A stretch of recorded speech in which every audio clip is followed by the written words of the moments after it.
Assalamu alaikum, I'm Aisha and you're watching Samaa News. Here are today's headlines. The US Senate has advanced a war powers resolution aimed at restricting President Donald Trump's ability to continue military operations against Iran without congressional approval. The measure moved forward by a 50-47 vote after 7 previous failed attempts. Under the resolution, any future US military strikes or extended operations against Iran would require formal authorization from Congress under the 1973 War Powers Act. US President Donald Trump has said on Tuesday that Washington is moving rapidly toward ending the war with Iran, claiming Tehran is eager to reach an agreement. Trump has said, "We're going to end that war very quickly. They want to make a deal so badly, they're tired of this." He added that the US hopes to resolve the conflict in a very nice manner, while ensuring Iran does not obtain a nuclear weapon. President Donald Trump has said that Washington may strike Iran again if no agreement is reached, revealing he was an hour away from ordering a new attack before postponing it. Talking to reporters, Trump claimed Iran's leadership is now begging for a deal as pressure grows to secure an accord that would reopen the Strait of Hormuz and prevent Tehran from obtaining a nuclear weapon.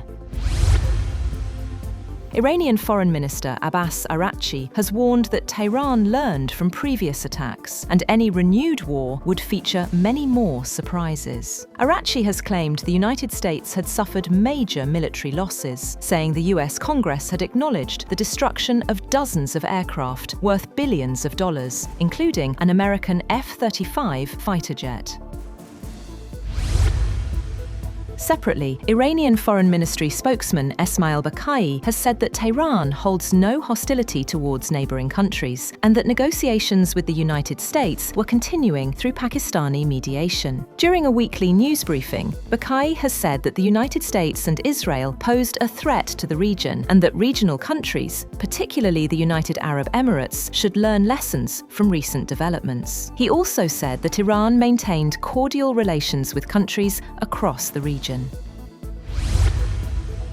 Iran has announced the creation of a new authority to manage the Strait of Hormuz, while the Revolutionary Guard said all fiber optic cables passing through the waterway would now require Iranian permits and supervision. Officials have warned that disruptions could impact global financial and energy systems. Qatar has said that there are no special arrangements in place for exporting energy products despite ongoing disruption in the Strait of Hormuz. Foreign Ministry spokesperson Majed Al-Ansari said the closure of the waterway has complicated regional supply chains, warning that any blockade violates international law and threatens global energy security. Doha says only 2 Qatari LNG tankers have crossed during the crisis, while more than 10 fully loaded vessels remain stranded in the Gulf. NATO's top commander Alexis Grinkowicz has said that a planned US troop reduction in Europe will not weaken the alliance's defense plans. Speaking in Brussels, he said European allies and Canada are taking greater responsibility for regional security, while Washington adjusts its military presence over the coming years.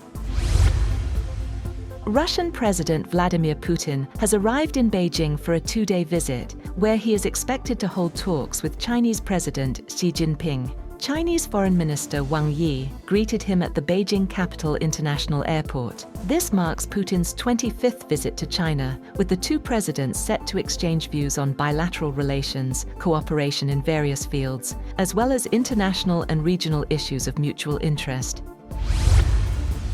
Cuban President Miguel Díaz-Canel has warned that any US military action against Cuba would lead to a bloodbath amid rising tensions over reports that Havana may have acquired military drones. He said Cuba does not pose a threat to any country and insisted it has no aggressive intentions, but added that it would defend itself under international law if attacked. The warning follows a report alleging Cuba has obtained more than 300 drones potentially capable of targeting US-linked sites, including the Guantanamo Bay base and locations in Florida.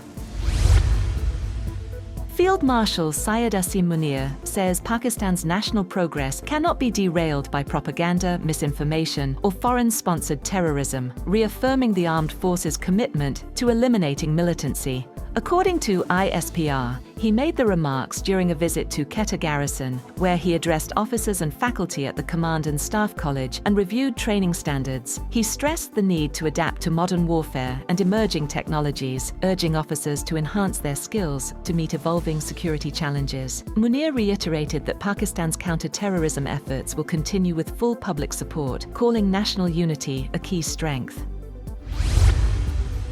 And at least 18 people have been killed in widespread flooding as torrential rains continue to batter southern and central China.